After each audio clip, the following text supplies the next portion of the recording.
What's up? What's up? What's up?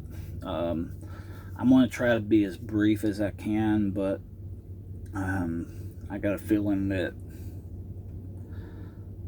uh, the brief is going to turn into boxers. So, I'm going to try to make this as quick as I can. We're right now facing problems in this industry, or one major problem, and it's going to cause even bigger problems in this industry, in this country. But as we know, the price of fuel is going up, and it's going to continue to go up. And the Biden administration don't give a shit.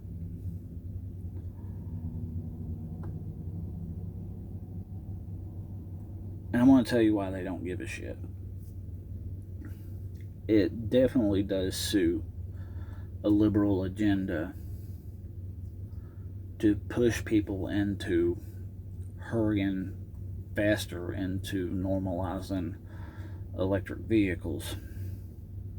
And honestly, I'm not going to be stubborn. I know there's a lot of truck drivers are going to be stubborn. A lot of people are going to be stubborn about switching over to electric. Me, I'm not stubborn about it, but I'm looking at everything optimistically and realistically. Now, me, I'm actually, even over 100 years ago, there were people stubborn when cars were being normalized. There were people stubborn that would rather stick to their horses. But now, today, still going to be some stubborn people.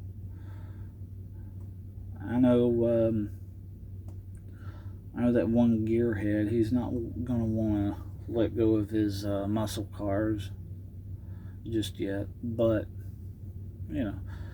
But now me, I'm actually looking into purchasing Tesla Model X here within the next year. I think the electric cars, passenger cars, is a great idea. I'm going to go ahead and tell you this. The reason why Tesla is so successful with marketing the electric car compared to other manufacturers that tried to market the electric car, or Toyota trying to market the hybrid. Actually, every manufacturer that has a revolutionary idea, whether it's a 3-cylinder that gets 45 miles a gallon, a hybrid,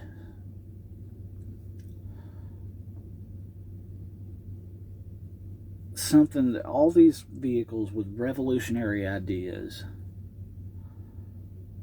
that could have been normalized. To tell you the truth, they're all butt-ass ugly. All those cars with these revolutionary ideas are butt-ass ugly. And that's what makes the Tesla so successful and what makes me interested in purchasing one.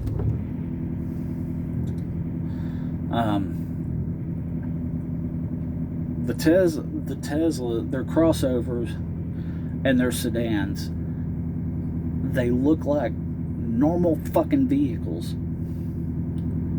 They don't have to design the body to look like a pinched off turd. They don't need it to look more futuristic.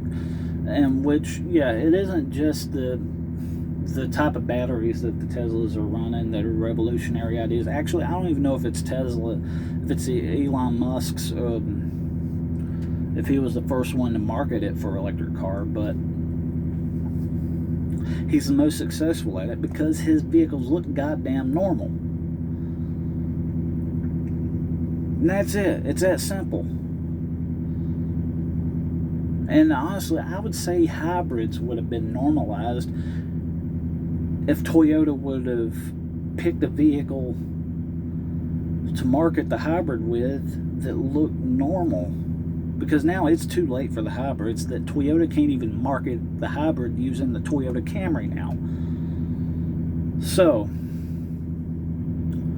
but yeah, I think switching over to the regular passenger vehicles to electric is a good idea, and I'm looking into doing that myself. But now, the trucking industry,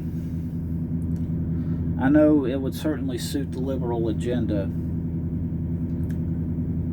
to market or to push people further and switch into electric, switch the trucking industry into driving electric trucks. And that's the reason why the Biden administration is not going to do anything to help out with fuel prices. They would love to see every truck, every passenger car, all electric. They would love to see that. I would love to see it, but here's the problem with the fuel prices. And this is going to go one or two ways. One way it can go through stubbornness or the lack of ability to produce the amount of trucks to keep up with the demand ain't going to be there, or too many problems with the electric trucks themselves. We continue to run with diesel, and with diesel prices through the roof,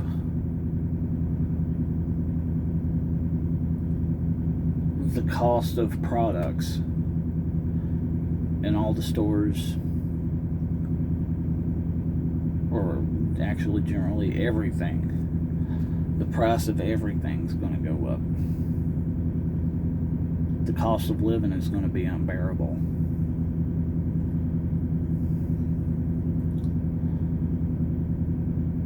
Now, another way this can go, because I know they're wanting to push for the electric vehicles and electric trucks, a diesel ban within the next 10 years.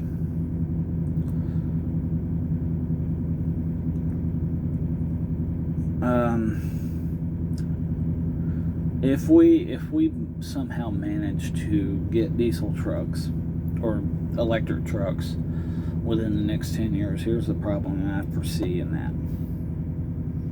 I've tried being as optimistic about this as possible, but we can't let optimism blind us from problems that we're likely to face and are going to face. And one thing that we are definitely going to face if we go ahead and switch to electric trucks too quickly, too early, without consideration of other things, here's one thing that I'm going to see. Because there are a lot of things with electric trucks that I would love.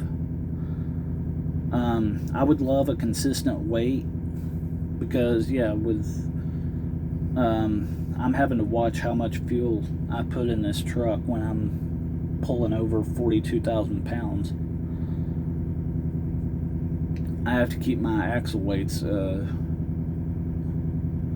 the legal limit. So yes, it would be nice to not have to worry about fuel. I can have a constant weight. I can know how much I can load right then.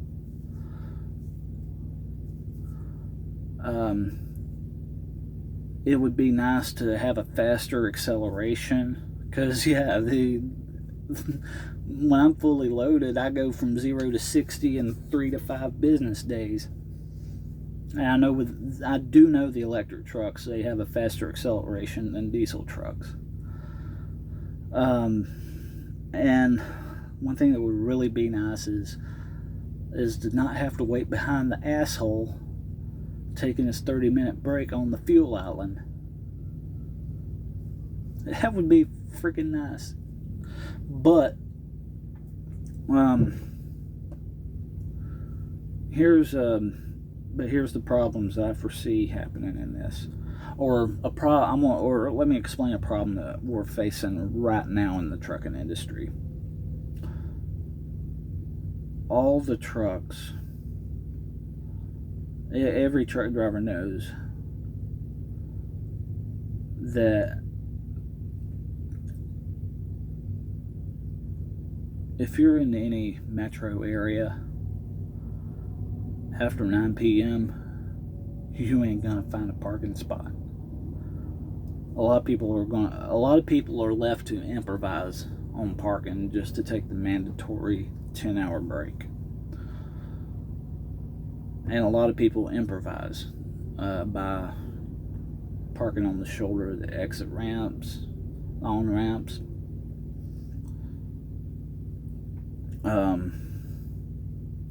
Squeezing a truck and trailer into that tiny fast food parking lot.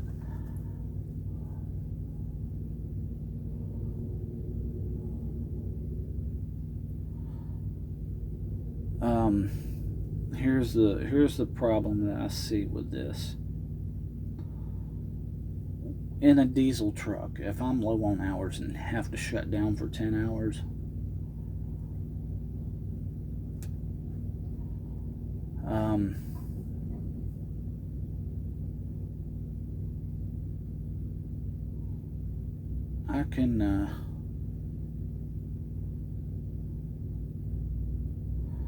I can improvise.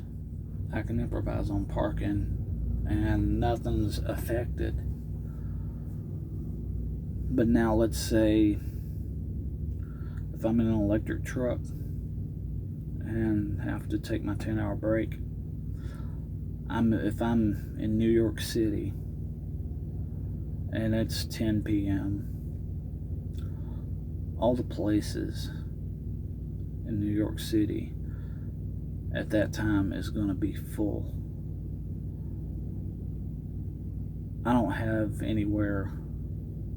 Not only am I having to look for a parking spot just for the 10-hour break, I'm also having to look for a parking spot to plug in. And that ain't going to be available in New York City.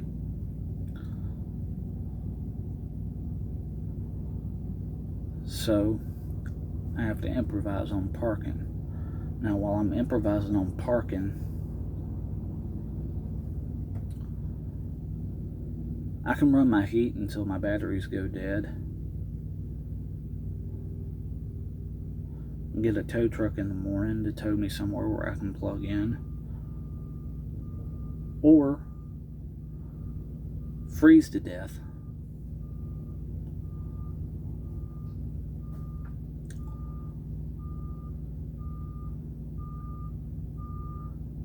And hope to God that there ain't nothing on my truck that's drained my batteries where I can go find me a place to plug in.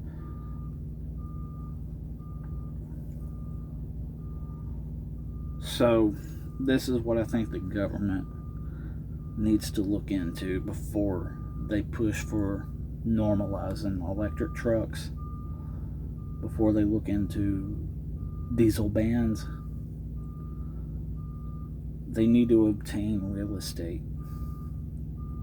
not just any random places, but I mean reasonable distances apart.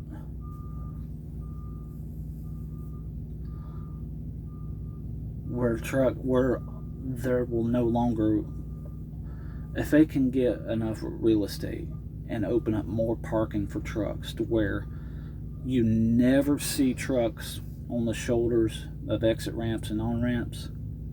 Once they get to that point, then we will be ready for electric trucks. But until then, I foresee a lot of trucks when this stuff goes into effect. I foresee a lot of trucks being towed, a lot more deaths because drivers not being able to stay warm because they don't have enough battery.